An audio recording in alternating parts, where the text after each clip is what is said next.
संतोषी माता की जय हो। मैं नीलम आप सभी का आपके अपने चैनल प्रभु भक्ति संगीत में हार्दिक स्वागत करती हूँ। आज की वीडियो में हम संतोषी माता की व्रत कथा का श्रवण करेंगे। तो बोलिए संतोषी माता की जय हो।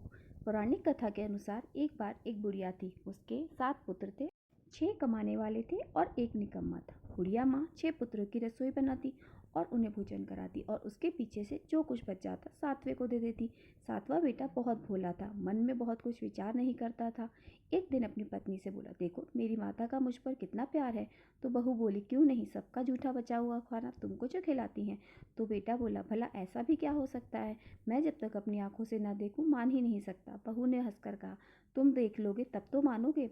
और कुछ दिनों बाद जब कोई बड़ा त्योहार आया, घर में 7 प्रकार के भोजन और चूरमा के लड्डू बने। वह जांचने को सरदर्द का बहाना बनाकर पतला कपड़ा सर पर ओढ़कर रसोई घर में ही सो गया और कपड़े में से सब देखता रहा। 6 भाई भोजन करने के लिए आए। उसने देखा कि उसके माँ ने उन सब के लिए सुंदर सुंदर आसन बिछाए, 7 तरह की रसोई परोसी। वह सारे पुत्रों को आग्रह करके जिमाने लगी।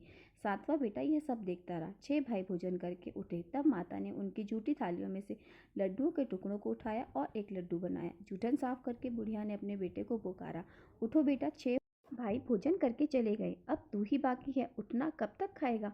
तो 7वां बेटा कहने लगा, माँ मुझे भोजन नहीं करना, मैं परदेश जा रहा हूँ। माँ ने कहा, कल जाता हो तो आज ही चला जा। वह बोला, हाँ हाँ आज ही जा रहा हूँ। ऐसा कहकर वह घर से निकल गया। चलते समय उसने अपनी पत्नी की याद आई। तो वह गौशाला में उपले थाप रही थी। अपनी पत्नी के पास जाकर बोला, हम जावे परदेश को, आवेंगे कुछ काल, तुम रहियो संतोष से, धर्म अपनो पाल। तब वह अपने पिया से बोली, पिया जाओ, आनंद से हमरो सोच हटाए, राम भरोसे हम रहे, ईश्वर तुम्हें सहाय। देख निशानी आपकी, देखूं धरो में धीर, सुध हमारी मति विसरइयो, रखियो मन गंभीर। तब यह वह बोला, मेरे पास तो कुछ भी नहीं है, यह अंगूठी है, सो ये ले लो और अपनी खुश निशानी मुझे दे दो। तो पत्नी बोली, मेरे पास क्या है, यह गोबर वाला हाथ है।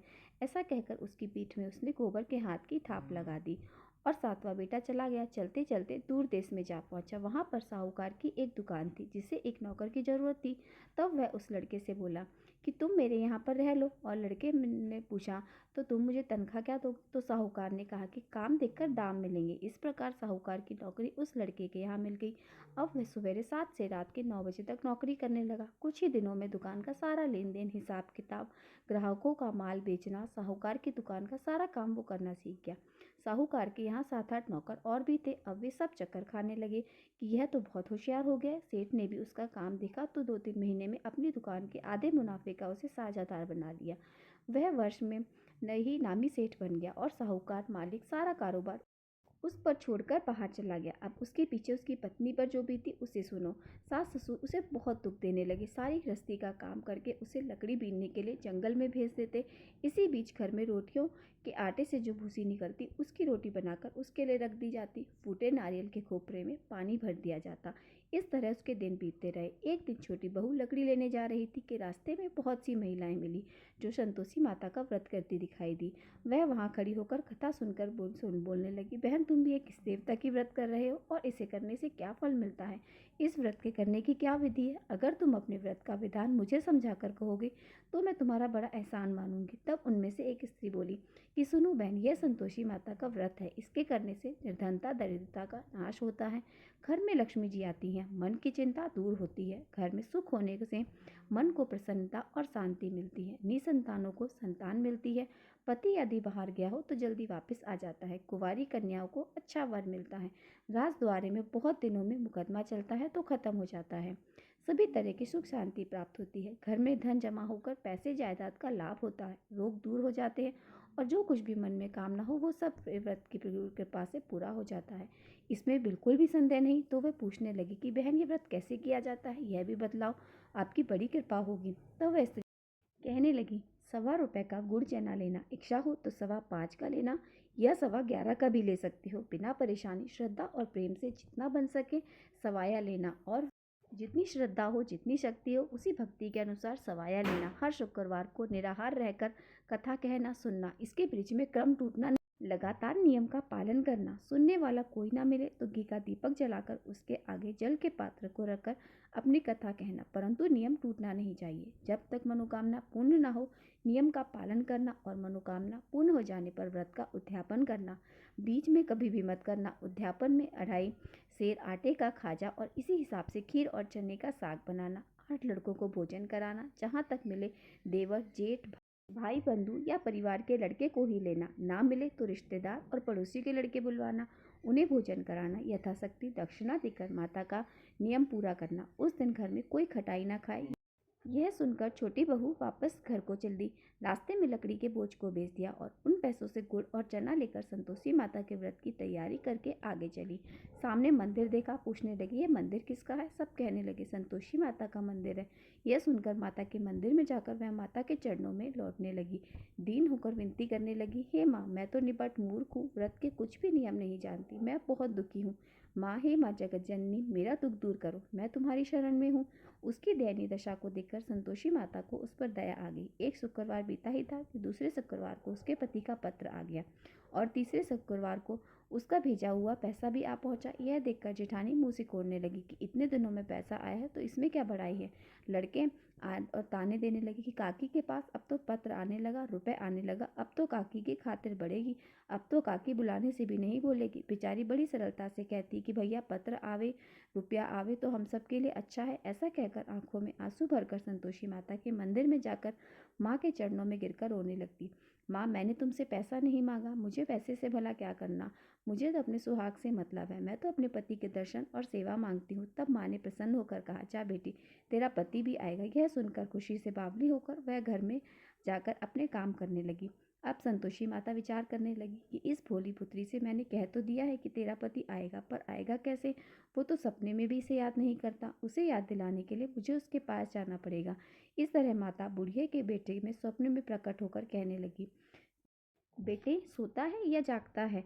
तो वो बोला, माँ सोता भी नहीं हूँ, जागता भी नहीं हूँ, बीच में ही हूँ, कहो क्या आ गया है? तो माँ कहने लगी, तेरा घर बार कुछ है या नहीं? तो वह बोला, मेरा सब कुछ है माँ, हाँ, भाई बहन बहू, क्या कमी है? तो माँ कहने लगी, भोले पुत्र, तेरी पत्नी वहाँ तेरे घर में घोर कष्ट उठा रही है, तेरे माँ बाप उसे बहुत दुख दे रहे हैं, वह तेरे लिए तरस रही है, तू उसकी सुध क्यों नहीं लेता? तो वह बोला, माँ यह तो मुझे भी पता है, परंतु मैं जाऊँ तो जाऊँ कैसे? परदेश की बात है, लेन देन का कोई हिसाब नहीं, कोई जाने का रास्ता नजर नहीं आता, कैसे सेठ जी की दुकान छोड़कर चला जाऊं? तो माँ कहने लगी, मेरी बात मान, सवेरे नहा धोकर संतोषी माता का नाम ले, घी का दीपक जलाकर दंडवत जाकर दुकान पर जाकर बैठ जाना। देखते देखते तेरा सब लेन देन चुकता हो जाएगा, जमा माल बिक जाएगा, सांझ होते होते धन का ढेर लग जाएगा। सुबह जल्दी उठकर उस लड़के ने अपने सपने की बात सबसे कही। सबने उसकी बात अनसुनी करके मजाक उड़ाना शुरू कर दिया कि कहीं सपने भी सच होते हैं क्या? तब तक बूढ़ा वहाँ पर एक बूढ़ा था, वो देखा, बोला, भाई देख, मेरी बात मान, इस प्रकार सच झूठ करने के बदले देवता ने जैसा कहा है वैसा ही करने में तेरा क्या जाता है? सपने की बात मान, स्नान कर, संतोषी माता को दंडवत प्रणाम कर, घी का दीपक जला और दुकान पर जाकर बैठ जा। उसने वैसा ही किया। वो देखता है कि थोड़ी देर में क्या हुआ कि देने वाला रुपए लाए और लेने वाला हिसाब लेने लगा। कोठे से भरे सामानों के खरीदार नगद दाम में सौदा करने लगे। शाम तक देखते देखते धन का ढेर लग गया। माता का चमत्कार देखकर वह प्रसन्न होकर मन में माता का नाम लेकर घर जाने के लिए तैयार होने लगा। गहना कपड़ा खरीदने लगा और वहाँ के काम से निपटकर वह घर जाने को तैयार हुआ। वहाँ बेचारी पत्नी जंगल में लकड़ी ले जाने रही थी। लौटते समय माँ के मंदिर में विश्राम कर रही थी। वह तो उसका रोज का रुकने का स्थान था। मंदिर में आराम करते करते दूर से धूल उड़ती है देखकर वह माता से पूछने लगी, माँ ये धूल कैसी उड़ रही है? तो माँ कहने लगी, पुत्री तेरा पति आ रहा है, अब तू ऐसा कर, लकड़ियों के 3 बोझ बना ले, एक नदी के किनारे रख, दूसरा मेरे मंदिर में और तीसरा अपने सर पर रख ले। तेरे पति को लकड़ी का गट्ठर देखकर मोह पैदा होगा, वह वहाँ रुकेगा, नाश्ता पानी बनाकर खा पीकर माँ से मिलने जाएगा। तब तू लकड़ियों का बोझ उतार कर घर जाना और बीच चौराहे में गट्ठर डालकर 3 आवाज़ें जोर से लगाना, लो सासू जी लकड़ियों का गट्ठर लो, भूसी की रोटी दो, नारियल के खोपरे में पानी दो, आज घर में कौन मेहमान आया है? माँ की बात सुनकर बहू बहुत अच्छा, ऐसा कहकर बड़ी प्रसन्न होकर लकड़ियों के 3 गट्ठर लेकर आई। एक नदी के तट पर रखा, एक माँ संतोषी के मंदिर में रखा। इतने में ही एक मुसाफिर वहां आ पहुंचा। सूखी लकड़ियां देखकर उसकी इच्छा हुई कि अब यहीं विश्राम करे और भोजन बना खाकर गांव जाए।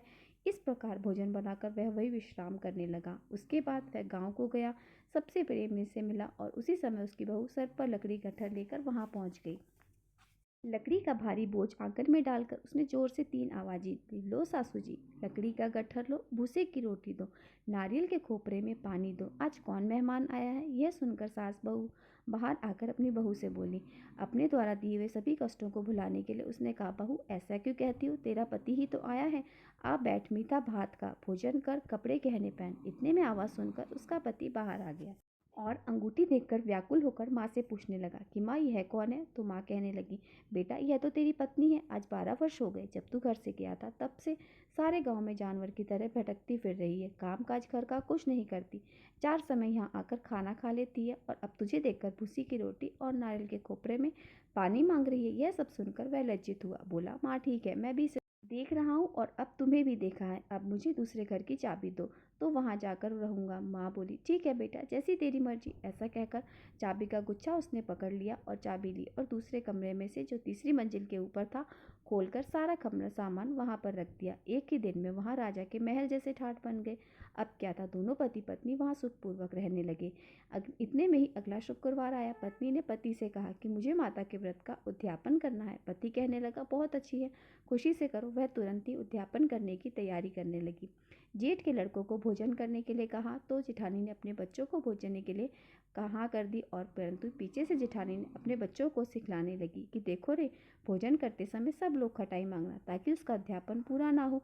अब लड़के वहां पर जीमने लगे तो कहने लगे, हमें कुछ खट्टा दो खाने को, हमें खीर बिल्कुल अच्छी नहीं लग रही। तो बहू कहने लगी कि खटाई तो किसी को नहीं दी जाएगी, यह खीर तो संतोषी माता का प्रसाद है।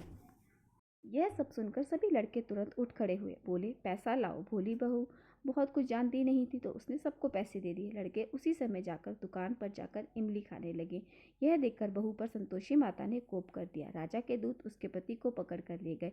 जेठ जिठानी मनमाने खोटे वचन कहने लगी, लूट लूट कर धन इकट्ठा करने लगी। सो राजा के दूत पकड़कर उसे ले गए। अब सबको जब मालूम पड़ जाएगा तब जेल की हवा खाएगा। बहू से यह बातें सहन नहीं हुई। रोती रोती माता के मंदिर में गई।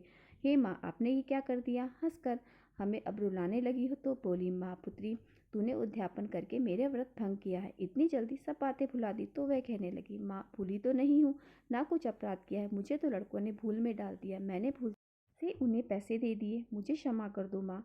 माँ बोली, ऐसी भी कहीं भूल होती है भला? तो वह बार बार बोली, माँ मुझे क्षमा कर दो, मैं तुम्हारा उद्यापन फिर से करूँगी। माँ बोली, अब भूल मत करना। तो वह बोली, माँ अब कभी भूल नहीं होगी, आप बताओ अब वह कैसे पैसे वापस आएंगे? माँ बोली, जा पुत्री, तेरा पति तुझे रास्ते में आता मिल जाएगा। वह घर को चली। रास्ते में सचमुच उसका पति वापस आता मिला। उसने पूछा, तुम कहाँ गए थे? तो वह कहने लगा, इतना धन कमाया, उसका कर राजा ने मांगा, वही भरने गया था। तो वह बड़ी खुश होकर बोली कि अब घर चलो। कुछ दिनों के बाद फिर शुक्र आया तो वह बोली, मुझे माता के व्रत का उद्यापन करना है। पति ने कहा, ठीक है करो। वह फिर से जेठ के लड़कों को भोजन करने के लिए कहने गई। जेठानी ने तो एक दो बातें सुनाई और लड़कों को फिर से सिखला दिया कि तुम पहले की तरह ही खटाई मांगना। लड़के कहने लगे, हमें खीर नहीं अच्छी लगती है, जी बिगड़ता है, काकी कुछ खटाई खाने को दो। तो वह बोली, खटाई खाने को तो नहीं मिलेगी, आना है तो आओ। वह ब्राह्मणों के लड़कों को बुला कर ले आई और वो सब बच्चे वहां से चले गए। उसके बाद यथाशक्ति दक्षिणा की जगह उन्होंने इसे सबको एक एक फल दिया, जिससे संतोषी माता प्रसन्न हो गई। माता की कृपा होते ही 9वें महीने में उनको चंद्रमा के समान एक सुंदर पुत्र प्राप्त हुआ। अपने पुत्र को लेकर वो हर दिन माँ के दर्शन करने जाने लगी। माँ ने सोचा, यह रोज आती है, आज क्यों ना मैं ही इसके घर चलूं, इसका आसरा देखूं। तो यह विचार कर माता ने प्यारा रूप बनाया। गुड़ और चने से सना हुआ मुख, ऊपर सूंड के समान होठ, उस पर मक्खियां भिन बना रही थी। दहलीज में पांव रखते ही उसकी सास चिल्लाई, देखो रे, कोई चुड़ैल डाकनी चली आ रही है। अरे लड़कों, इसे भगाओ, नहीं तो ये किसी को खा जाएगी। लड़के डरने लगे, चिल्लाकर खिड़की दरवाजे बंद करने लगे। छोटी बहू रोशनदान में ये सब देख रही थी। बड़ी खुशी से पगली होकर चिल्लाने लगी, अरे आज तो मेरी माता जी मेरे घर आई हैं। ऐसा कहकर वह बच्चे को दूध पिलाने से हटाने लगी। इतने में सास का क्रोध उस पर बरस पड़ा और बोला, अरे देखो कैसी उतावली हुई है, जो बच्चे को पटक दिया। इतने में माँ की कृपा से जहाँ देखो वहाँ लड़के ही लड़के नजर आने लगे। तो वह बोली, माँ जी, मैं जिनका व्रत करती हूँ यह वही संतोषी माता है। ऐसा कहकर उसने झट से सारे खिड़की दरवाजे खोल दिए। तब सब ने माँ के चरण पकड़ लिए और विनती करके कहने लगे, हे माता, हम तो मूर्ख हैं, हम अज्ञान ज्ञानी हैं, हम पापी हैं। तुम्हारे व्रत की विधि हम नहीं जानते। तुम्हारा व्रत भंग करके हमने बहुत बड़ा अपराध किया है। हे माते, आप सब हमें अपराध को क्षमा करें। इस प्रकार संतोषी माता उन सब पर प्रसन्न हो गई। माता ने, जैसा आपने बहू को फल दिया वैसे माता सबको देना। जो इस कथा को पढ़े सुने उसके सभी मनोरथ मनोकामना को पूर्ण करना। प्रेम से बोलिए संतोषी माता की जय हो।